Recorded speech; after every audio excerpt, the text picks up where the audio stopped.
The lights did not just go out, they cut out, like someone flipped a switch they were not supposed to touch. For a moment, the world froze. No phones, no alarms, no cameras watching, and in that tiny slice of darkness, people saw things they were never meant to see. A prison guard who vanished without opening a single door, a neighborhood where the shadows moved even after the power returned, and a government lab that suddenly stopped denying it existed because blackouts, they don't just reveal what's hidden in the dark. Sometimes, they expose the secrets hiding in the light. And trust me, number 5 will change how you see this forever.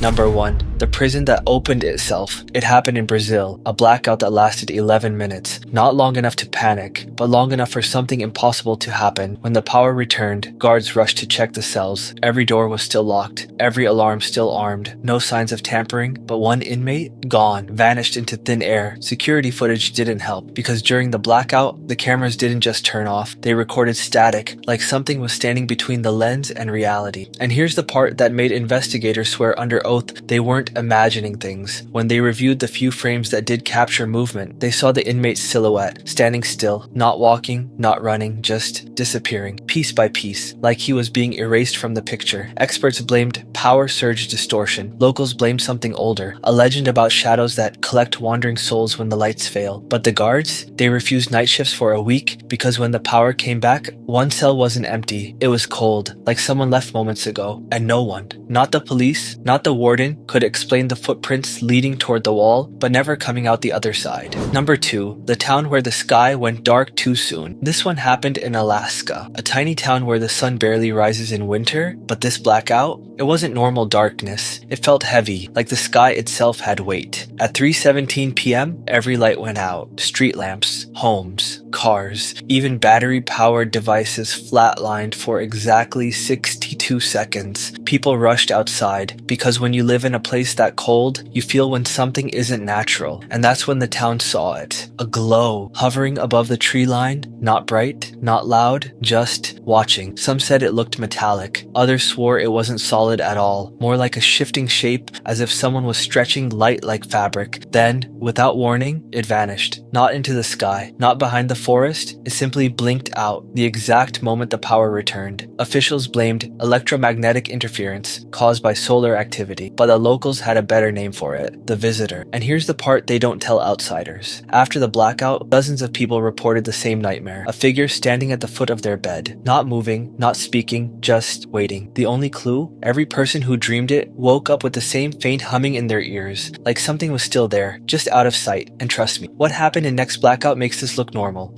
Number 3, the hospital that heard voices in the dark. This blackout didn't happen in a village, or a prison, or a town swallowed by snow. It happened in a hospital, which is the worst place for the lights to die, because the darkness there isn't just empty, it's crowded. Everything went out at 1:42 a.m. Backup generators, silent, emergency lights, dead. Nurses said the hallways felt too quiet, like the building was holding its breath. Patients started pressing their call buttons, but none of the alerts worked. Only one thing did, the intercom. It flickered on by itself, crackling, hissing, then a voice whispered through every speaker, not yet, just those 2 words. Soft, calm, like someone was giving a warning or a countdown. When the lights snapped back, nurses rushed room to room, checking vitals, checking equipment, and that's when one nurse noticed something impossible. Every heart monitor in the ICU showed the same spike at the same moment. A massive surge, like every heartbeat in the room jumped at once. Doctors blamed stress, a glitch, electrical noise, but the security team found footage the next morning. Not video, just audio the cameras recorded when the blackout hit. A whisper, the same voice. But this time, it said something different. One more. No one knows what it meant, or who it was for. All they know is, the next night, another blackout hit a different hospital, hundreds of miles away, and the voice came back. But what it said in next blackout, that's where things get disturbing.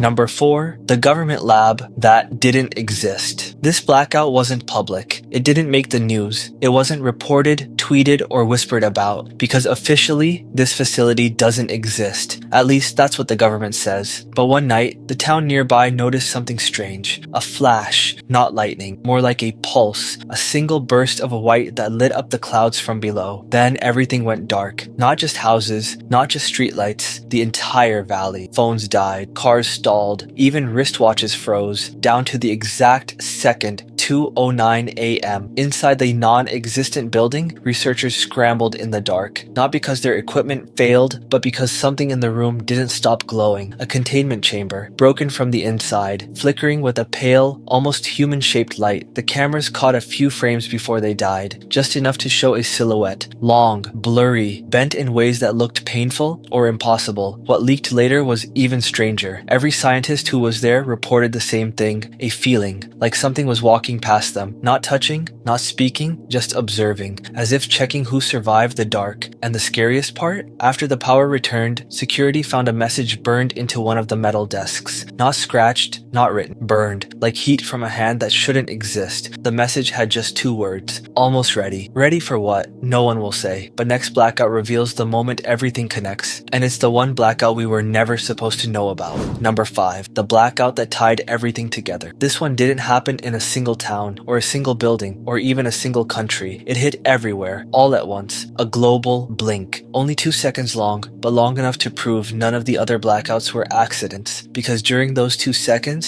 something happened that scientists still can't explain. All around the world, from New York streets to Tokyo subways to remote villages in the Andes, people saw the same flash. A shape, tall, blinding, like a figure made of light, leaning closer, as if peering through the gap between power and darkness. And for those 2 seconds, every device on Earth captured the same audio spike. One sound, a whisper, not a warning, not a threat, not even a language we recognize. But every expert who studied it agreed on one thing. It wasn't random. It had structure, a message. When power returned, 5 governments announced electrical disturbances. 3 claimed it was a satellite anomaly. 1 blamed solar winds. But one government didn't say a word. Not a statement, not a denial, just silence, which is always the loudest answer. Here's the final twist. Every blackout you heard today, the prison escape, the Alaskan sky glow, the hospital voice, the lab incident, all happened exactly 1 year apart. Down to the day, down to the hour, down to the minute. And that global flash, it happened on the next anniversary. Almost like something has been counting down, testing the world, watching how we react when the lights go out and the truth slips through. Maybe the message was a warning, maybe it was a greeting, or maybe it was a reminder that we're not the only ones checking the clock, because if the pattern continues, we're getting closer to whatever comes next. That's all for today. Subscribe if you love discovering the dark side of everyday life.